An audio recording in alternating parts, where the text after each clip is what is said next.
रखा जाता है। आइए हम भी इनके साथ चलकर भगवान के दर्शन करके आरती का आनंद लेते हैं। रखा जाता है। आइए हम भी इनके साथ चलकर भगवान के दर्शन करके आरती का आनंद लेते हैं।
सभी यात्री भगवान बद्री विशाल के दर्शनों के बाद वापस अपने घर चले जाते हैं, जबकि बद्री धाम में अन्य कई पुण्य तीर्थ हैं, जिनके दर्शन मात्र से ही यात्री धन्य हो जाता है।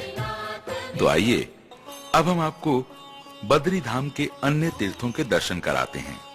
सबसे पहले हम आपको नीलकंठ के नीचे चरण पादुका के दर्शन कराने ले चलते हैं।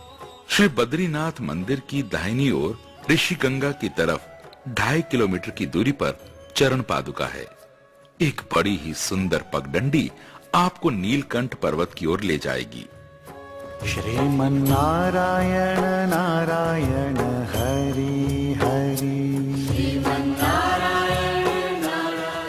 थोड़ी सी चढ़ाई चढ़ने के बाद आपको संतों की गुफाएं मिलनी शुरू हो जाएंगी। ये संत कभी वस्त्र नहीं पहनते, सिर्फ एक छोटा सा टाट कमर पर लपेटे रहते हैं और भगवान के नाम का रसपान करते रहते हैं। चढ़ाई चढ़ने के बाद आपको इतना सुंदर, मनमोहक एवं शुद्ध वातावरण मिलेगा जिसे देखकर आप आनंदित हो जाएंगे। चारों तरफ शांति ही शांति, प्यारे प्यारे झरने। लगता है कि यहाँ बैठकर भगवान का सुमिरन करने में लीन हो जाएं। इस घाटी में अनेक कुटिया गुफाएं हैं, जहां पर साधु महात्मा तपस्या में लीन हैं। यहीं सामने ही शिला पर भगवान के चरण चिन्ह हैं। यहीं से ऊपर 6-7 किलोमीटर की दूरी पर नीलकंठ पर्वत की जड़ में ब्रह्म कमल होते हैं। ये वही ब्रह्म कमल हैं जिन्हें लेने के लिए भीम जी आए थे। पुराणों में लिखा है कि श्रावण मास में भगवान शिव को 100 फूल सोने के चढ़ाओ या फिर एक ब्रह्म कमल चढ़ाओ, दोनों एक बराबर हैं। चरण पादुका के पास ही एक बहुत सुंदर एवं अद्भुत गुफा है, जो अंदर से बहुत ही गहरी है। भीतर अंधेरा है, इसलिए दिखाई नहीं देता।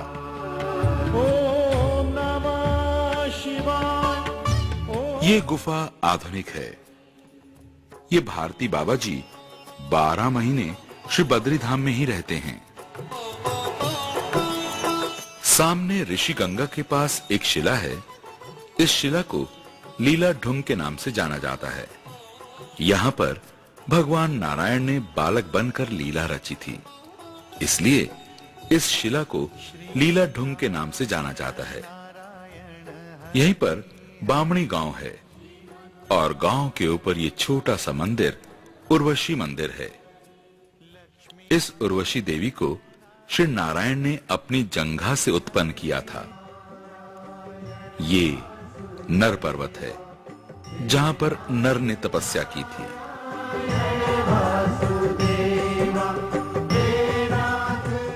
ये नारायण पर्वत है, यहाँ पर नारायण ने तपस्या की थी, अतः मंदिर भी नारायण पर्वत पर स्थित है।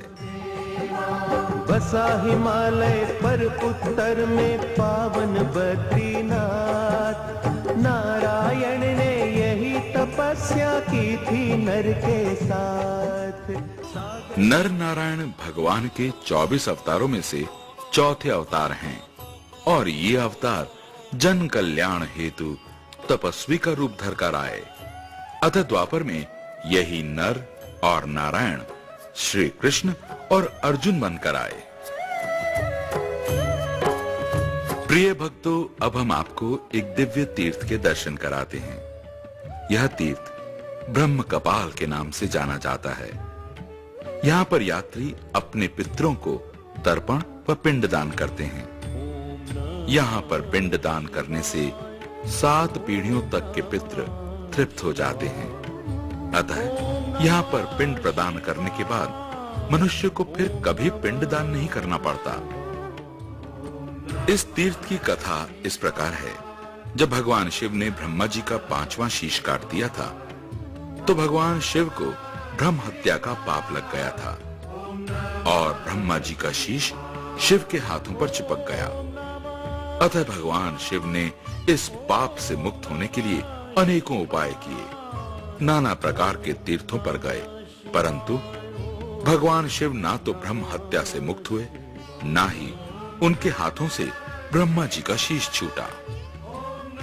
भक्तों, अंत में भगवान शिव बद्री धाम में ब्रह्म कुंड के पास गए तो अचानक एक घटना घटी। यहाँ पर आते ही भगवान शिव के हाथों से ब्रह्मा जी का शीश छूट गया और भगवान शिव ब्रह्म हत्या से भी मुक्त हो गए। तब भगवान शिव ने कहा, यह दुनिया का सर्वश्रेष्ठ स्थान है। जो भी प्राणी यहाँ पर अपने पितरों को पिंड दान करेगा, उसकी 7 पीढ़ियों को भी मोक्ष प्राप्त हो जाएगा।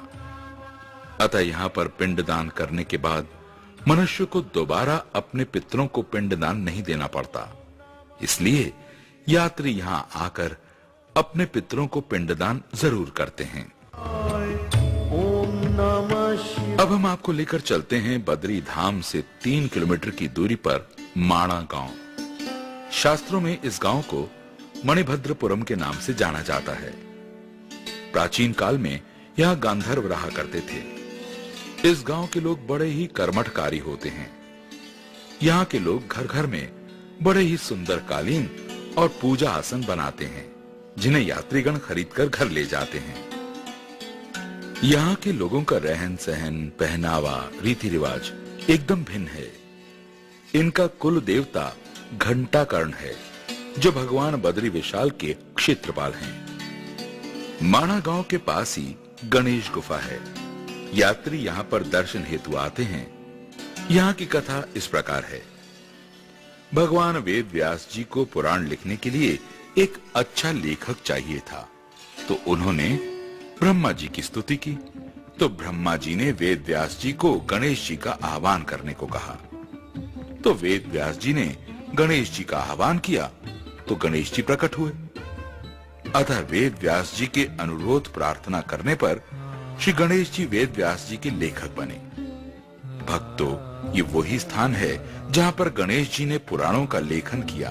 अतः तब से ये स्थान गणेश गुफा के नाम से जाना जाता है। गणेश गुफा के थोड़ा ऊपर जाएंगे तो आप पाएंगे व्यास गुफा। व्यास गुफा के ऊपर एक बहुत बड़ी शिला है। इस शिला का आकार पत्राकार है। यही वो स्थान है जहाँ पर वेद व्यास जी ने 18 पुराणों की रचना की थी। यहीं पर देवऋषि नारद के कहने पर वेद व्यास जी ने श्रीमद् भागवत महापुराण की रचना की थी। तभी से श्री बद्री धाम को भागवत महापुराण की जन्मभूमि भी कहते हैं। इसलिए बद्री धाम में बड़े बड़े संत, महात्मा, ज्ञानी, महापुरुष यहाँ आकर भागवत करते हैं।